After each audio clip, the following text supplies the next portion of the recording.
In a landmark decision, the Union Cabinet on December 12 has approved a whopping rupees 11,718 crore allocation for Census 2027, underscoring the government's commitment to modernizing India's foundational data collection exercise.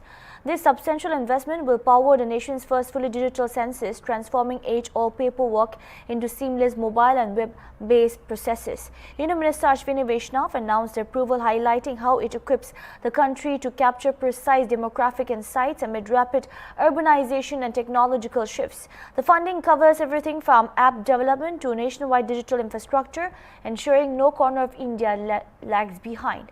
Census 2027 to be conducted in two phases: house listing between April and September 2026, population enumeration in February 2027, added Ashwini Vaishnav. लिया है कोपरा के MSP का।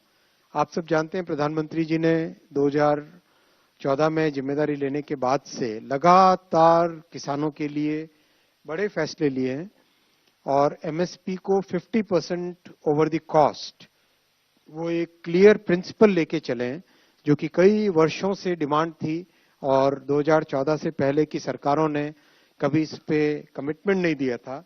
वो commitment माननीय प्रधानमंत्री श्री नरेंद्र मोदी जी ने दिया और उस कमिटमेंट के कारण किसानों में एक सिग्निफिकेंट, उनकी लाइफ में सिग्निफिकेंट इंप्रूवमेंट आया है। बड़ी मात्रा में करीब करीब 21 लाख करोड़ रुपए से ज्यादा का एमएसपी का अमाउंट किसानों के अकाउंट्स में पहुंचा है और डिजिटल टेक्नोलॉजीज का भी यूज हुआ है जगह जगह। तो एक बहुत बड़ा ओवरऑल एक ओवर आर्चिंग बेनिफिट किसानों को प्रधानमंत्री जी के पॉलिसीज के कारण मिला है। इसी कड़ी में आज कोपरा के लिए एमएसपी का अप्रूवल हुआ है। दो तरह के कोपरा क्रॉप्स होते हैं, एक मिलिंग होता है, एक बॉल कोपरा होता है। मिलिंग कोपरा का 12,027 रुपए 12,027 पर क्विंटल रखा गया है। That is the MSP approved for milling copra, and for ball copra the price which is approved is 12,500 rupees per quintal. ये दोनों अगर आप देखेंगे तो these two are above 50% over the cost. और इसके लिए बहुत एक साइंटिफिक तरीके से, as you all know, CACP इसका बहुत साइंटिफिक तरीके से स्टडी करता है। और तमिलनाडु, केरला, कर्नाटक और आंध्रा, ये 4 स्टेट्स ऐसे हैं जो एक बड़े प्रोड्यूसर्स हैं कोपरा के।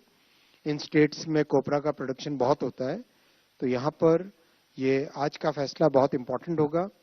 इसके लिए नैफेड और एनसीसीएफ ये दोनों नोडल एजेंसीज रहेंगी और राज्य सरकार के साथ मिलकर ये प्रोक्योरमेंट किया जाता है और स्टेट की एजेंसीज भी इसमें इन्वॉल्व होती है कोपरा के प्रोक्योरमेंट में। किसानों के लिए बहुत बड़ा ये सेफ्टी नेट है और आज ये फैसला किसानों के हित में रहेगा। मैं यहाँ पर रुकता हूँ और आपके क्वेश्चंस लेंगे।